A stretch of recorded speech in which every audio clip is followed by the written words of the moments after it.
Hello and welcome back to Asia Now. My name is Alex, and in this video I'll tell you about, is it really going to be legal in the Philippines?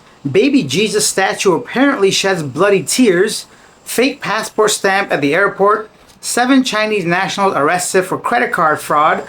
U.S. to provide $500 million to the Philippines. A Filipino man mauls his pregnant neighbor, and much more. Starting off with the U.S. peso exchange rate. Right now, 1 USD is equivalent to 58.65 pesos. Moving on to our main story, is the Philippines really going to legalize?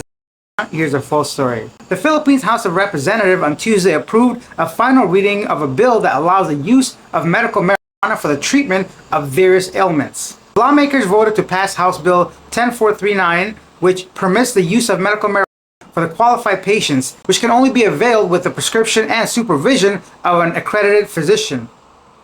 Wait, what? They're gonna supervise you taking even though it's medical?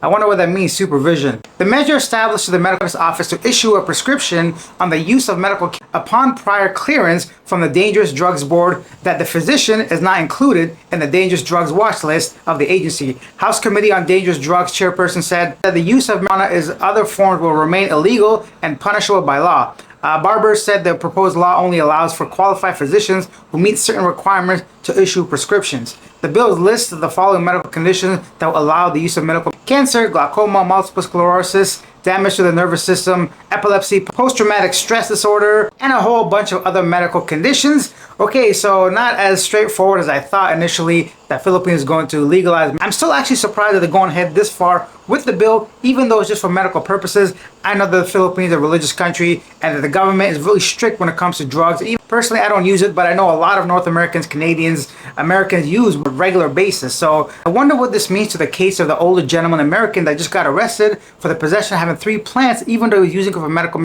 I wonder if this is going to change that if the bill gets passed, even though he committed the crime while it was still illegal. I'm kind of curious, maybe they'll have some leeway with that guy. I think his name was actually Lee. Anyways, I hope it all works out. I know this is a very divisive topic, but this channel is not to pick sides. So share your thoughts down below. What do you think? Do you think this should be legalized, not legalized, even for medical purposes? And what about the supervision thing? Are they going to watch you smoke? It's kind of a weird wording. I think they just might mean like, they're gonna have someone watching over the prescriptions. Leave your thoughts down below. I'd love to hear from you. Next up, fake departure stamp syndicate demanded 160,000 pesos from victim. BI stopped a female victim involved in a fake departure stamp scheme. The victim, whose name is withheld, was attempting to board a Cathay Pacific flight to the Netherlands. The BI commissioner said that the victim, posing as a tourist, tried to bypass primary inspection with a counterfeit departure stamp on her passport. After additional checks, she admitted meeting a contact who provided the fake stamps for a fee of 160,000 pesos. Forensic analysis confirmed the stamp was counterfeited. This incident marks the second case involving the same syndicate. Okay, so here's the thing, man. I don't like how they keep saying victim to these people that knowingly commit a crime. I get it, like desperate times, desperate measures, and sometimes people want a better life. But I just feel like Filipino or foreigner, doesn't matter where you're from, if you're knowingly committing a crime, you're still at fault to some degree. Like, I'm not saying throw the book at her, but still, like, she's not a victim if she knowingly participates in legal fraud activity. Just because I buy a fake passport from somebody doesn't make me a victim, you know what I mean? So yeah, go get those guys, but also I should also be punished, so people in the future should not be doing similar kind of things. Next up, in Cebu City, a statue of a child Jesus allegedly wept tears of blood for about an hour, attracting residents to Charlie Carusa's home to pray. Geraldine Corumba reported seeing blood dripping from the statue's left eye despite attempts to wipe it away. The incident drew neighbors seeking healing, with some claiming miraculous cures. While many believe the miracle, others, like Marianning, dismissed it as a hoax, suggesting the statue was likely wet from cat urine. Well, that took a weird turn at the end there.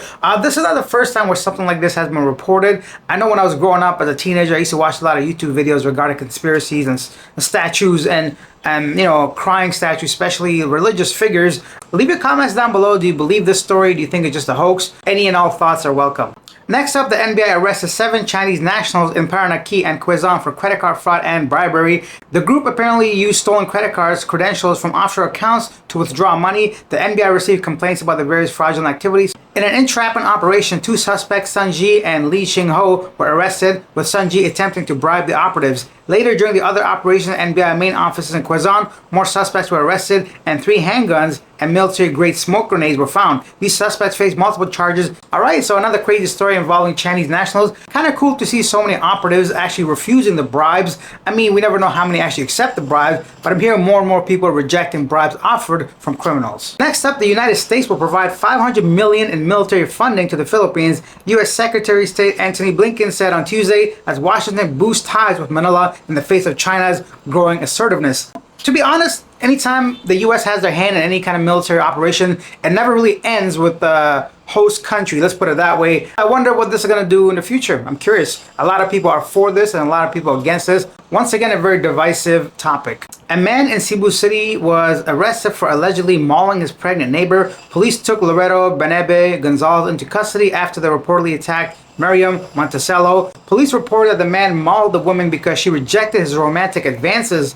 Come on, man. What's going on with some of these guys, man? I don't know. Somebody reject me. I'm like, all right, thank you, bye. As to attack a pregnant woman because she rejected you is just cowardly. Allegedly. Then, a motorcycle rider recognized for his brave action. A joyrider was honored by the traffic enforcement unit for his brave actions in chasing a hit-and-run driver responsible for the 58-year-old man in Cebu. Rainer Casa, 35, thanked the police for his recognition and his efforts. He said he felt strong sense of sympathy after seeing the victim being left behind by the driver.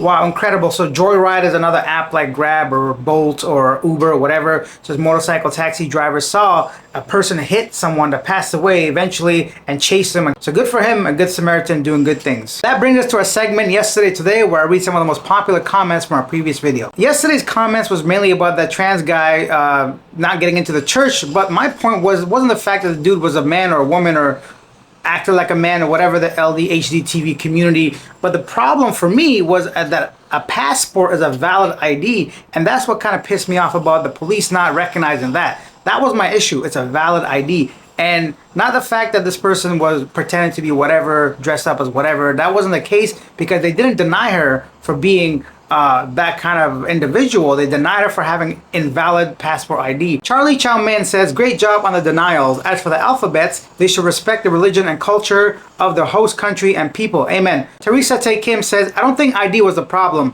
It must be the shorts that denied her from entering the church. In Rome, you can't get in St. Peter's Basilica if you're wearing sleeveless blouse. The shorts are definitely a no-no outfit to enter the church.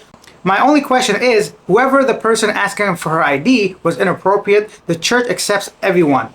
Just don't wear inappropriate clothing. It's disrespectful to the house of worship. Definitely. I mean, myself being a Muslim, if you go to a mosque, you can't enter without covering your hair, your knees, and your... So I think most regular people understand that concept of it. This person in the video, he had a problem with somebody wearing a miniskirt and a tank top and being allowed to enter while they could not enter even though they had a proper valid ID, which the police apparently made an excuse saying it's not a valid ID. My biggest thing about all this is the police officer should just be like, you're not dressed properly, cover your knees and your whatever and get inside, right?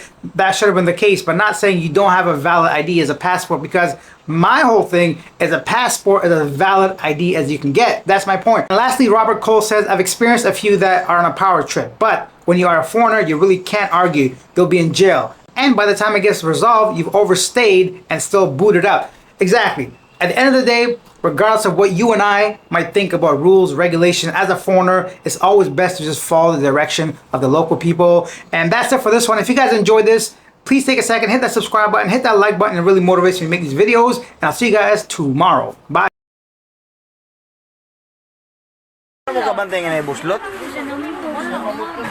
Likod-talikod na to, babsing na yung mga buslot ba? Or basin na nauwanan lang siya ba? Wala siya mauwanan kaya gitanaw naman dito, wala siya nabasa. Wala siya basa. Okay, tanawa ko naman di, palihok. Wala uwan. Amo naman siya kita na udan siya basa. So wala uwan.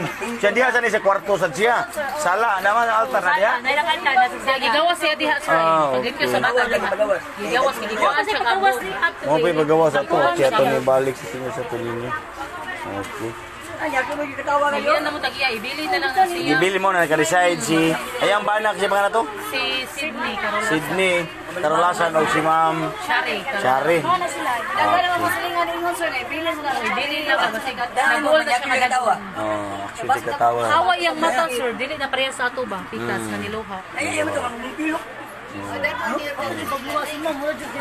Bato mo sa video, makita siya dito yung mata. Yung mata pikas. Oh, yung mata pitas. Oh, ang lahi. Tanawa sa video.